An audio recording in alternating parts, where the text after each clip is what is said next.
नमस्कार प्यारे बच्चों, मैं शिवम उपाध्याय स्वागत करता हूं आपका अपने YouTube channel read up on में। मॉडर्न हिस्ट्री की टेस्ट श्रृंखला के अंतर्गत आज जो वीडियो हम देख रहे हैं वो रिलेटेड है गांधी जी के आगमन से पूर्व भारतीय राष्ट्रीय आंदोलन। गांधी जी के आगमन से पूर्व भारत में राष्ट्रीय आंदोलन की शुरुआत हो चुकी थी। तो आपको ये इस वीडियो में जो प्रश्न मिलेंगे वो गांधी के आगमन से पूर्व जो भारत में राष्ट्रीय आंदोलन चल रहा था उससे ही संबंधित प्रश्न है। वीडियो बहुत महत्वपूर्ण है, आपको बहुत ध्यान से इस वीडियो को देखना है। वीडियो शुरू करने से पहले एक बार आप लोग चैनल को लाइक, शेयर और सब्सक्राइब जरूर कर लें, ताकि जो भी वीडियोस इस चैनल के द्वारा आपको प्रोवाइड कराई जाती है समय समय पर इम्पोर्टेंट होती है तो उसके नोटिफिकेशंस आप लोगों को मिल जाए। चलिए फिर शुरू करते हैं।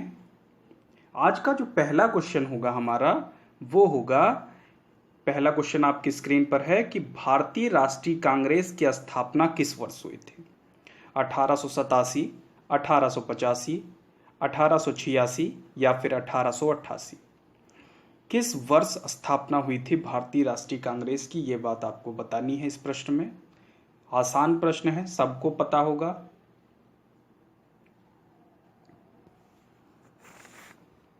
चलिए, इस प्रश्न का जो सही जवाब होगा वो होगा ऑप्शन नंबर बी, यानी 1885, 1885।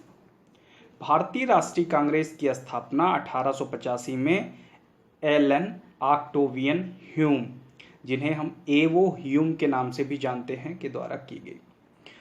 1916 में यंग इंडिया में एक प्रकाशित होता है एक लेख, जिसमें एक थ्योरी बताई जाती है, किसके द्वारा? लाला लाजपत राय के द्वारा, कि कांग्रेस की जो स्थापना हुई थी वो लॉर्ड डफरिन के दिमाग के उपज थी।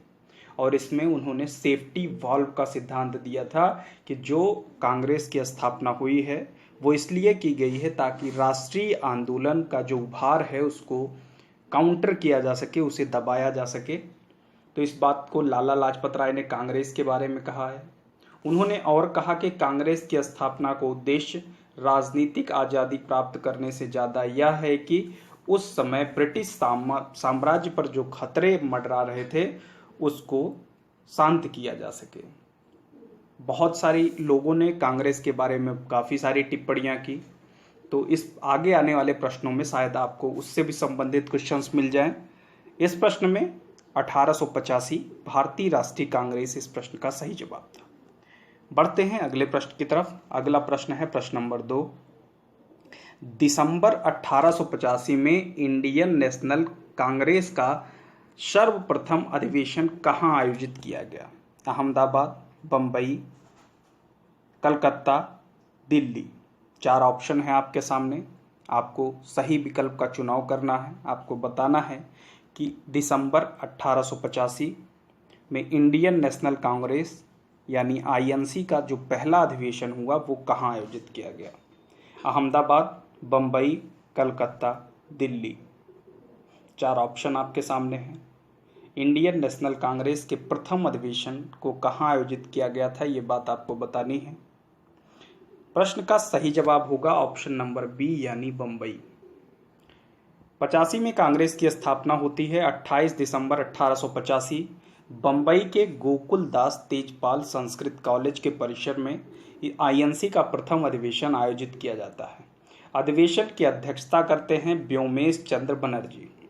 कांग्रेस के इस अधिवेशन में कुल 72 प्रतिनिधि शामिल होते हैं। अधिवेशन में आमतौर पर वकील और पत्रकार शामिल हुए थे।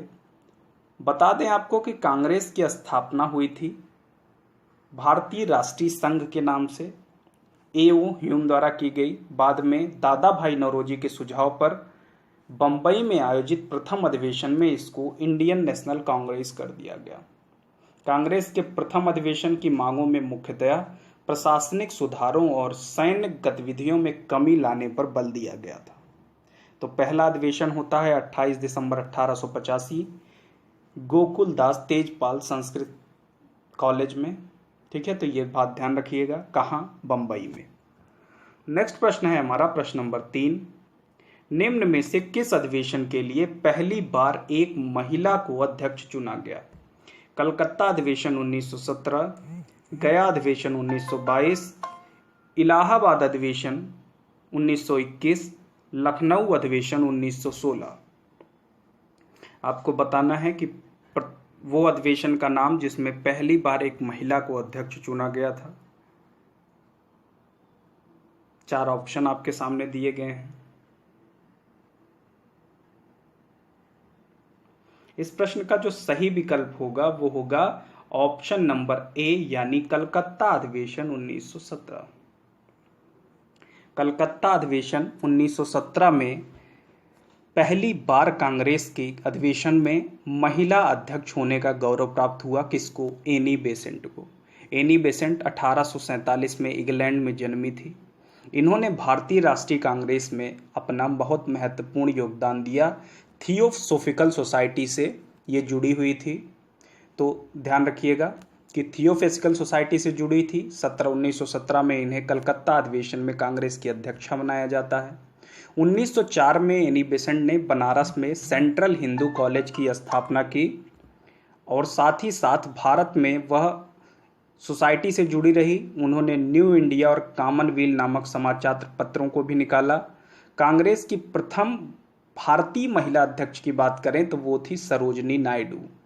दिसंबर 1925 में जो कानपुर में अधिवेशन होता है कांग्रेस का 40वां अधिवेशन, उसमें सरोजनी नायडू पहली भारतीय महिला अध्यक्ष चुनी जाती है। बढ़ते हैं अगले प्रश्न की तरफ। प्रश्न नंबर 4, स्वराज को बतौर राष्ट्रीय मांग किसने रखा? बीजी तिलक, CR दास, दादा भाई नौरोजी या फिर महात्मा गांधी? स्वराज को बतौर राष्ट्रीय मांग किसने सर्वप्रथम रखा है, ये बात आपको बतानी है। 4 ऑप्शन दिए गए हैं, बीजी तिलक, CR दास, दादा भाई नौरोजी, महात्मा गांधी।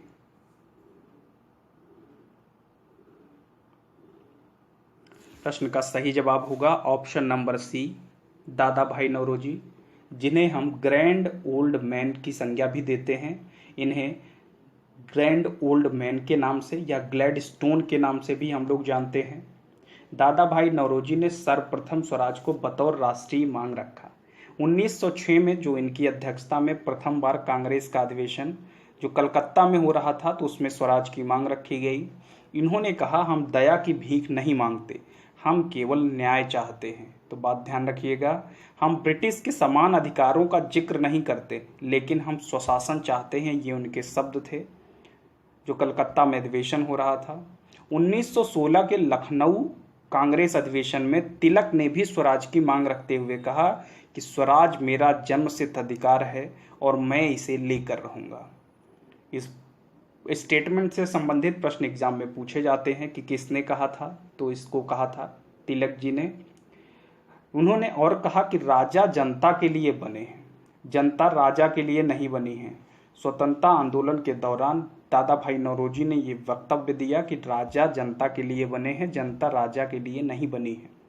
दादा भाई नौरोजी 1892 में, जैसा कि मैं आपको बता भी चुका हूं, कि लिबरल पार्टी के टिकट पर ब्रिटिश हाउस ऑफ कॉमन्स में चुने जाने वाले पहले भारतीय थे। तो दादा भाई नौरोजी के बारे में ये इन्फॉर्मेशन आप लोगों को पहले बता चुका हूं मैं। अगर आपने हमारी प्रीवियस वीडियोस नहीं देखी हैं तो सबसे पहले वो जाके देख लीजिए, बहुत ही इंपॉर्टेंट वीडियोस हैं। लगातार मॉडर्न इंडिया की टेस्ट सीरीज आपकी चल रही है। तो ये चौथे प्रश्न का सही जवाब था ऑप्शन नंबर सी, दादा भाई नौरोजी।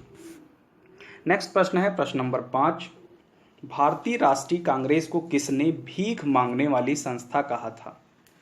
BC पॉल, BG तिलक, अरबिंदो घोष, इनमें से कोई नहीं।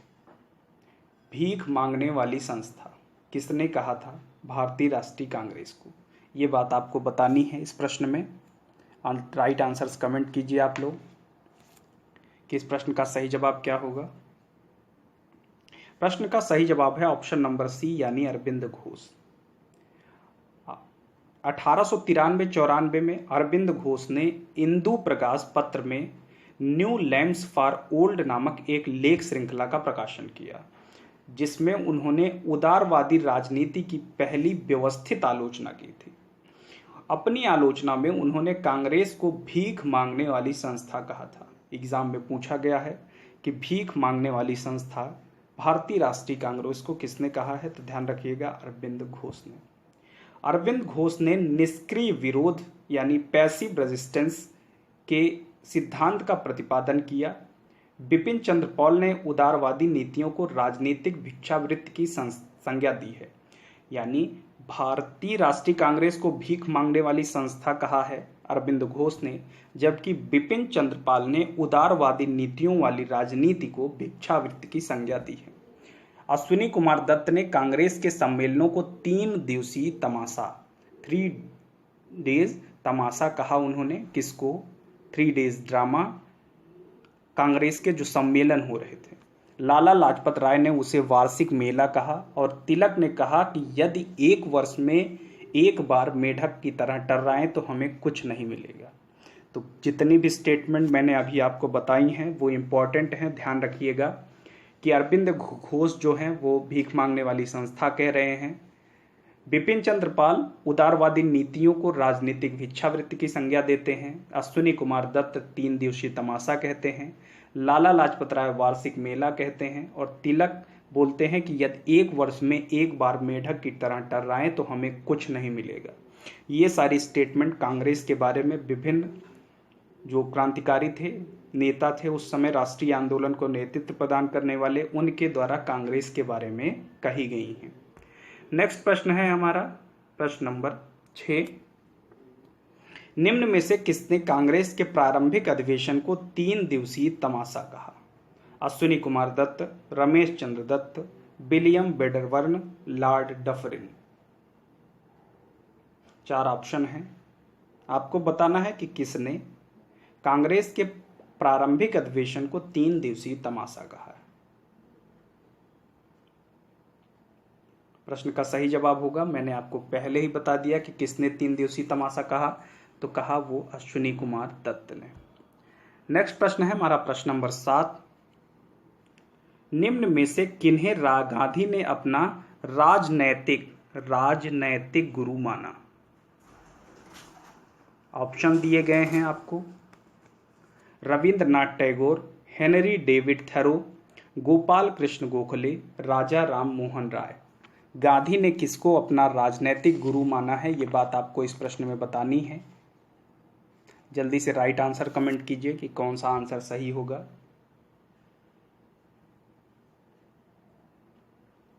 प्रश्न का सही जवाब है ऑप्शन नंबर सी, यानी गोपाल कृष्ण गोखले। गोपाल कृष्ण गोखले के बारे में बताएं आपको तो 1866 में कोल्हापुर में जन्म लेते हैं। 1884 में एल्फिंस्टन कॉलेज से स्नातक, 1886 में फर्ग्यूसन कॉलेज पूना में अर्थशास्त्र एवं इतिहास का आचार्य नियुक्त हुए। 1902 में इंपीरियल लेजिस्लेटिव काउंसिल के सदस्य नियुक्त किए गए। उदारवादी नेता थे। 1905 में बनारस कांग्रेस अधिवेशन की अध्यक्षता करते हैं। इनके जो गुरु थे, गोपाल कृष्ण गोखले के गुरु थे M.G. रनाडे, और गोपाल कृष्ण को गांधी जी ने अपना राजनीतिक गुरु माना। तो ये बात ध्यान रखिएगा कि गोपाल कृष्ण गोखले गांधी के राजनीतिक गुरु थे, जबकि गोखले के राजनीतिक गुरु थे M.G. रनाडे। बहुत ही इंपॉर्टेंट प्रश्न है, दोनों इंपॉर्टेंट प्रश्न है। गोपाल कृष्ण गोखले के गुरु कौन थे, तो M.G. रनाडे, और गांधी के गुरु कौन थे, तो गोपाल कृष्ण गोखले। नेक्स्ट प्रश्न है हमारा प्रश्न नंबर 8। गोपाल कृष्ण गोखले ने किस वर्ष भारत सेवक समाज की स्थापना की? 1902, 1903, 1904, 1905। 4 ऑप्शन है आपके सामने। किस वर्ष उन्होंने भारत सेवक समाज की स्थापना की थी? प्रश्न का सही जवाब होगा ऑप्शन नंबर डी, 1905। 1905 में ही इन्होंने बनारस कांग्रेस अधिवेशन की अध्यक्षता भी की थी। तो दोनों चीज 1905 से रिलेटेड हैं, ध्यान रखिएगा। 1905 में ये बनारस कांग्रेस अधिवेशन की अध्यक्षता भी करते हैं और 1905 में ही इन्होंने भारत सेवक समाज यानी सर्वेंट ऑफ इंडिया सोसाइटी की स्थापना की। अंग्रेजी में भी पूछा जा सकता है कि सर्वेंट ऑफ इंडिया सोसाइटी की स्थापना किसने की, तो जवाब होगा गोपाल कृष्ण गोखले। अगर पूछा जाता है भारत सेवक समाज की स्थापना किसने की, तो आंसर होगा आपका गोपाल कृष्ण गोखले। प्रश्न नंबर 9 की तरफ आगे बढ़ते हैं। प्रश्न नंबर 9 है आपके सामने। 20वीं शताब्दी के आरंभिक 2 दशकों में भारतीय राष्ट्रीय कांग्रेस का मुख्य लक्ष्य क्या था? स्वतंत्रता, स्वराज, औपनिवेशिक स्वायत्तता, प्रशासन में भारतीयों की पर्याप्त भागीदारी। 20वीं शताब्दी के आरंभिक 2 दशकों में भारतीय राष्ट्रीय कांग्रेस का मुख्य लक्ष्य क्या था, यह आपको बताना है। तो प्रश्न का जो सही जवाब होगा वो क्या होगा, जल्दी से कमेंट कीजिए। प्रश्न का सही जवाब है ऑप्शन नंबर सी, यानी औपनिवेशिक स्वायत्तता।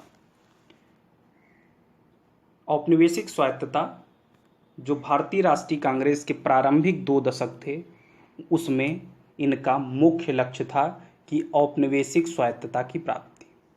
कांग्रेस के नरम दल के नेताओं की आंदोलन की प्रमुख पद्धति जो थी वो थी भारतीयों की प्रशासन में भागीदारी तथा जनता में राजनीतिक जागरूकता उत्पन्न करना। 20वीं शताब्दी के आरंभिक 2 दशकों में हम मान सकते हैं कि जो इनका मुख्य लक्ष्य था वो था औपनिवेशिक स्वायत्तता। तो ध्यान रखिएगा, option number C is right answer for question number 9। Next question है हमारा आज का आखिरी क्वेश्चन, प्रश्न नंबर 10।